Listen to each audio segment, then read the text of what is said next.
Jews are not foreigners. Jews come from this land. Palestinians do too. Many Palestinians actually descend from Jews themselves that converted to Christianity or to Islam and eventually with time became Arabized. I was hearing Rudy while he's speaking. He speaks so well and so fast also, but he's trying to make the picture even beautiful, even more beautiful than it is. Who's profiting? You're talking about Mahmoud Abbas? Mahmoud Abbas, who is supposed to have an election right now, this week, after 16th year of his 4-year term? There are some powerful country with powerful army and soldiers storming the third holiest mosque in Islam. To continue using this language of demonizing an entire people and delegitimizing the right to exist only continues this conflict. The last 2 weeks have taken a serious emotional toll on both the Israeli and the Palestinian public. But added to the mix is the psychological war that is also taking place on social media. And joining us now is Rudy Rochman, a Jewish Israel rights activist, and Daoud Kutab, a Palestinian journalist and Middle East commentator. Rudy, why don't you begin?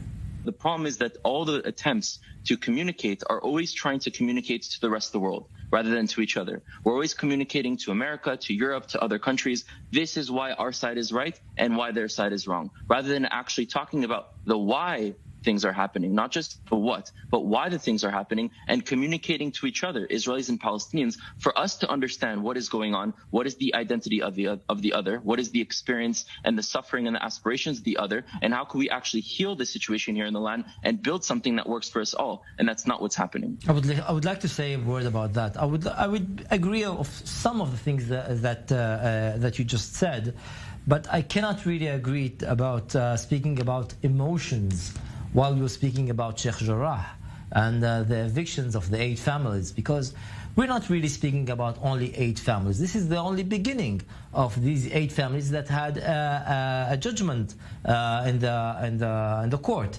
But we're speaking about an ideology of evicting Palestinian families from their homes while they were living in there, and they really bought them 50 years ago, 40 years ago, and now they are evicted. And now they are evicted by whom? This is the question that we should be asking ourselves. They are evicted by an association called Ateret Kohanim. Ateret Kohanim is a very extremist association that has as goals to purify some of the neighborhoods, the Arab Palestinian neighborhoods in East Jerusalem, such as Silwan, such as Sheikh Jarrah. What is your take? Social media has had a much bigger role in affecting people's ideas and videos. I mean, you could talk about infographics as being biased, but videos are very clear. People see the videos, and there is nothing about that you can hide. There are some powerful country with powerful army and soldiers storming the third holiest mosque in Islam. A powerful army is protecting a few Jewish settlers who are trying to replace the Palestinians in East Jerusalem, while Palestinians in East Jerusalem are not allowed to return to their homes in West Jerusalem. It's a clear case. Mahmoud Abbas, the president, is the most non-violent supporter of peaceful negotiations, gets nothing. Hamas shoot a few rockets and the Israelis get out of Gaza. Shoot a few more rockets and the whole world pays attention. So unfortunately, those who speak about negotiations, those who believe in non-violence, are not taken seriously. So Rudy, that's one. Okay, I just want to turn to Rudy now. You know, we're seeing these allegations online. You heard it also from Daoud that Israel's a colonialist state, an apartheid state, a white supremacist state. What can you say to that? I mean, there's clearly so much that was said here by the 2 panelists before me. Like, Ateret Kohanim is not responsible for the eviction. They're the ones that bought the property and want to go to court, but they're not the ones that get to decide the law. And storming of Al-Aqsa, that happens to be also the most important place for the Jewish people, and they only did that because there were violence before. They've never done that before without violence. And using Al-Aqsa constantly as like a sort of, pressure point to enact the violence is something that's been happening for a very long time. We know what happened in the Hebron massacre, and that's happening before and elsewhere. So we have to be very careful when someone talks about Al-Aqsa to create a sort of reaction. But these terms like settlers, colonizers, these are terms for foreigners. Jews are not foreigners. Jews come from this land. Palestinians do too. Many Palestinians actually descend from Jews themselves that converted to Christianity or to Islam and eventually with time became Arabized and created this new identity called Palestinian that was created because this land was called Palestine for 2,000 years. So it's a very valid identity that comes from this land. But the Jewish people come from this land. We come from Judea. So to consider us in our decolonization movement and us forcing the British to leave, because according to British records, it was Jewish terrorism that forced the British to leave. We decolonized the land, and unfortunately, the British turned the Arabs, the Palestinians, against the Jews, and the Jews against the Palestinians. And we're still living in that reality. But our presence here, our identity, our connection to this land is not settlements. A new Palestinian village is not a settlement. A new Jewish village is not a settlement. We're not settlers. We're not foreigners. We're not colonizers. We are from this land, and Palestinians are too. And so to continue using this language of demonizing an entire people and delegitimizing the right to exist only continues this conflict, because we're never going to leave. And something that Palestinians need to understand, those that are on the more extreme sides, is that terrorism can work when you're using it against the colonial power, because to make the price of occupation more expensive than the benefits of exploitation works for colonizers. It does not work for native people that just so happen to be 100 times stronger, because they will respond 100 times stronger. Now I'm against violence, and I'm against war, and I'm against the walls, and I'm against the checkpoints, and I'm against the fact that there's the IDF in this land. The IDF should be surrounding the land, not in the land controlling, and there's many things that we would probably agree on. But by continuously attacking Israel, whether physically or ideologically, it would only allow us to continue this war. And who's profiting? You're talking about Mahmoud Abbas? Mahmoud Abbas, who is supposed to have an election right now, this week, after 16th year of his 4-year term, that all of a sudden we're not talking about it? Or Hamas profiting, now being the ones that are seen as the heroes of the Palestinian? Or Bibi profiting because there was supposed to create a new coalition by another politician that would maybe take his seat? So ask ourselves, who's actually profiting? The weapon companies in the U.S. with their foreign aid, the media, the NGOs, Mahmoud Abbas, Hamas, Ismail Haniya, Khalid Mashal, Bibi, those are the people profiting, not the Israeli people, not the Palestinian people. So I implore everyone to stop using this language to demonize and delegitimize an entire group of people and our connection to this land, because it will not work. All right, Daoud, your response? There are some things he said that I agree with. I think it is the Palestinian Israelis who are the losers, because they have been hurt, they've been killed, they've been scared, they've been terrorized by both sides. So I agree with that. I think what we have to decide what is our reference point. If the Holy Bible, the Torah is a reference point, it's one thing. If international law is a reference point, it's another point. We can't have both. We can't say God gave me this land and then I can live anywhere I want and you guys have nothing. How about history and archaeology?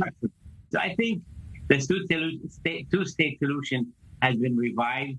The role of East Jerusalem in any resolution has been revived. And I think the idea of cutting off Gaza and keeping it away, and as if that is a strategic decision, that has failed. The winners, everybody can call themselves the winners. It doesn't bother me. But I think the strategic division of Palestinians has failed. Rudy? Yeah, so there's a few things that were mentioned before. I want to start by saying that the reference point, I've been an activist all my life and on social media for 10 years. Never have I ever heard someone saying that the reference point as to why the Jewish people have a right to exist is because it says it in the Torah. It's because we come from this land. You dig in the land, you find our history. You look at history books, that's where we come from when we had a constant presence there. That's our reference point. Now, in terms of the United Nations, not everything that is legal or illegal is moral or immoral, but everyone keeps bringing up Resolution 242. There have been several wars that happened afterwards. That resolution was actually rejected by the PLO until 88. And there are many things that happened since. So for me, when we're talking about a two-state solution, I'm against the two-state solution. If I lived during the time of the partition plan, I would have rejected it. If I lived in the time when they were talking about it at the United Nations with Resolution 242, I would have rejected it. And anyone talking about it today, I vehemently reject it, because a solution has to come by fulfilling the needs of both peoples and being able to change and create a system where they both experience justice. And a two-state solution does neither for either. We need one land that is united, Jerusalem reunited, and potentially also Gaza being a part of that land, and to create a system that here works for us, and for us to be able to experience this land as a Jewish state, and for Palestinians to be able to experience this land as a Palestinian state, because we don't actually have contradictory needs.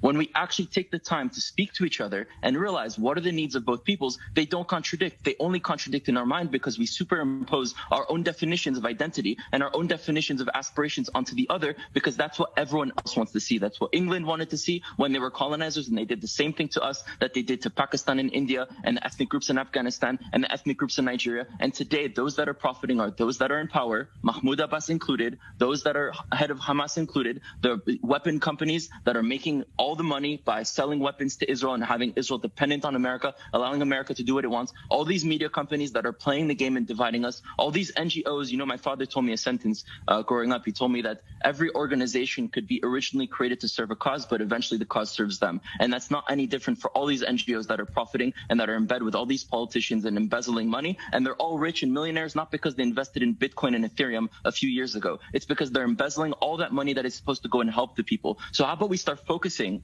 on the people that matter? And we focus also on the why we're even here in the first place historically and why we're here now and how do we transcend it. It's not by creating a two-state solution, and it's not by taking all of one group's suffering and pinning it against the legitimacy and the identity of the other. It's by speaking to each other, understanding and changing the system from within so that when we experience this land as a whole, we can live here equally. Dawood, I saw you nodding there. Is there something that you wanted to say? Was that an agreement, perhaps? You brought the wrong kutab. My brother and my kids are much more closer to his opinion of the one state being for Israelis and Palestinians with equal rights. And that was the original PLO position, secular democratic state for Jews, Christians, and Muslims and non-religious people to live in one state. That's great. Israel is not willing to do that. And even if some of the people on the right think of it, they think of it more as a one state in which Israel has the control, rather than one state in which the citizens, whoever they are, have the control. But sure, yeah, that's fine with me. I was hearing Rudy while he's speaking. He speaks so well and so fast also, but he's trying to make the picture even beautiful, even more beautiful than it is. Look, it seems to be so nice hearing you, but the fact and the daily life is completely different, because if you will take the time to speak to each other, I agree with you, but this is not the way that things are going here. There's a government, there's politicians, there are interests, and there are two parties that they are not really in good terms. This is the least that I can say. Palestinians and Israelis, sometimes Palestinian citizens living inside of Israel, inside of the mixed cities. There's a big discrimination in every field that you can even think about it, and you cannot just say that, hey guys, let's just talk to each other and things will go better. And then you say, no, I'm against both two countries, two-state solution. And in the same breath, you said that you want it to be a Jewish state, democratic. So how can it go? It's incompatible. Rudy, I want to hear your response to this. Yeah, sure, no problem. So first of all, when I say one state, there are many different ways that we can create one state. We have to get out of this mindset that one state only means what Israel is, an extension in Judea and Samaria, the West Bank, and in other places. What it means is we create one civilization. We can have a federation-style plan, which is the way that the peoples always govern themselves locally, an emirate system, something that would be a mix of both. There are many different creative ideas that have been proposed of how to get there, but we'll never get there with the current politicians, and we'll never get there by fighting each other. So when I talk to you about talking to each other, it's not just a romanticization of what's going on. I work day to day with Palestinians. I'm part of a movement called Habayit. We're constantly in Judea and Samaria, the West Bank, talking to each other, changing people's opinions, cleaning up the land of the pollutions on both peoples, changing the way education is done on both sides, creating content and educational videos for people to see things differently. So I'm talking about change not from the top down, because I'm not in power, and those in power clearly don't want to do anything because it's not in their interest to do something, or they're bound by the current political systems that exist that don't allow them to actually do something. I'm talking of a change from the bottom up, where the people start to unite each other, where the people start speaking and realizing what is going on, so we can actually create that reality. That's good. That's a good thing. This is a very good thing what you're speaking about now. But let's face it, Rudy. This is not the way things are going on. Well, we're going to have a lot more. The way that things are going on.